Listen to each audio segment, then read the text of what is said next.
Supreme court के bench के सामने डिटेल्स दी तो उन डिटेल्स में उन्होंने वाजे किया कि ये हमारी टाइम लाइन्स हैं। फॉर एग्जांपल कि अगर डिलिमिटेशन का प्रोसेस इतने दिनों में ख़त्म होगा, उसके ऊपर जो ऑब्जेक्शंस फाइल होंगी उसके लिए इतने दिन रिक्वायर्ड हैं, इस तारीख को हम हतमी डिलिमिटेशन को जो है वो आवेज़ा कर देंगे। उसके बाद फिर आरओज़ का नोटिफिकेशन होगा, आरओज़ के नोटिफिकेशन के बाद फिर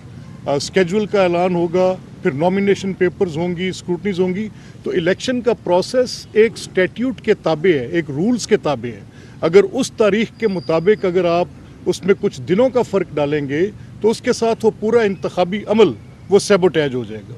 तो मैं अब तीन या चार बातों पर मैं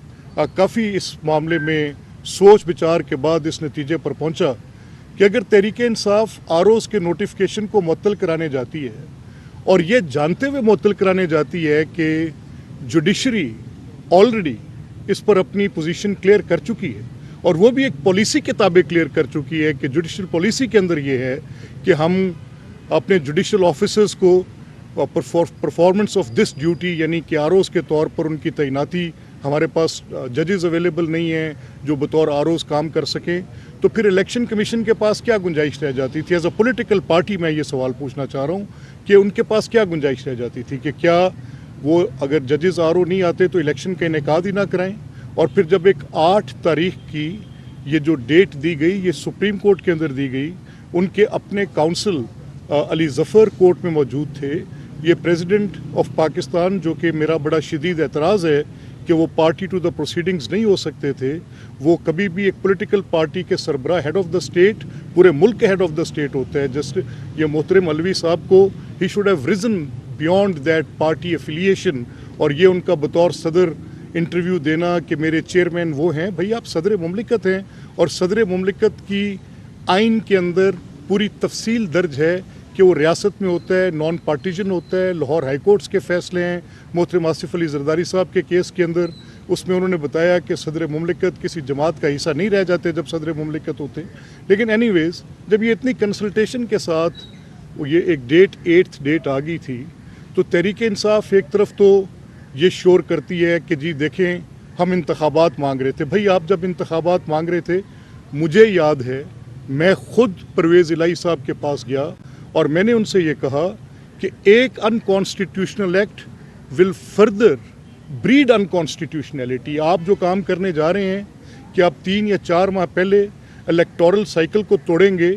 आप आर्टिकल 90 डिमांड करेंगे, साथ आर्टिकल 220, 221 और उसके साथ जो केयर टेकर्स के मुतल्लिका आर्टिकल्स हैं, इन सब को आप पसे पुश डाल देंगे। तो आपका ये गैर आइनी इक़दाम होगा, एक पॉलिटिकल एक्सपीडेंसी के तहत होगा। आप एक सूबे में इलेक्शंस मांग लेंगे, दूसरे सूबे में इलेक्शंस मांग लेंगे, और जनरल इलेक्शंस के बिल्कुल 2 माह कबल आप 2 सूबों के अंदर एक रेगुलर गवर्नमेंट को, एक इलेक्टेड गवर्नमेंट को लाकर इन प्लेस कर देंगे। तो केयर टेकर्स का पूरा सिस्टम रिडंडेंट हो जाएगा, वफाक में भी ख़त्म होगा, सूबों में भी ख़त्म होगा, इलेक्टोरल साइकिल डिस्टर्ब होगा, नतीजतन पूरा इंतखाबी अमल सैबोटेज हो जाएगा। तो प्लीज़ डोंट डू इट, आपके ना करें।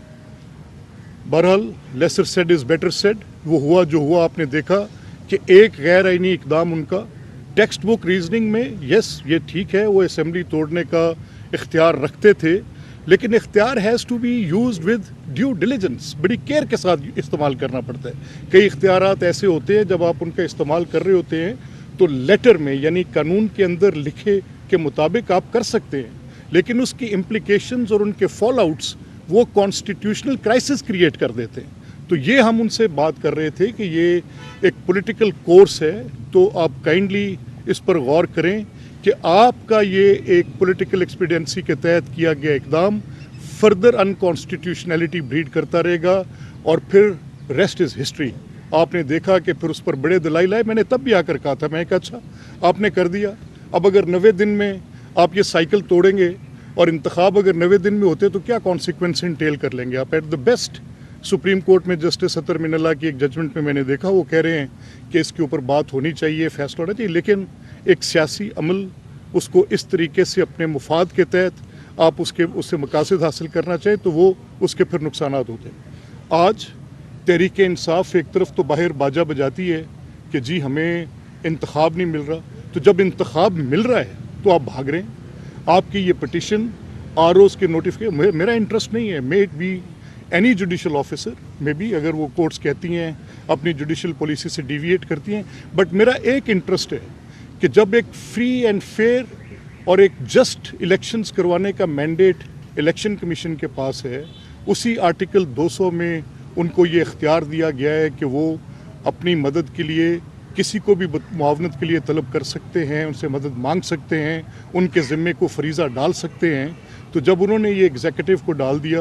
अब कोई पॉइंट आउट करें, वो भी नहीं कर सकते। ये कहना कि लिस्ट आपने जो फ्राहम करनी है वो हुकूमत के ज़िम्मे डाल दी है, और हुकूमत, तो फिर ये कैसे एग्जीक्यूटिव की ब्रांच से आप उन अफसरान के नाम तलब करते? ये मेरी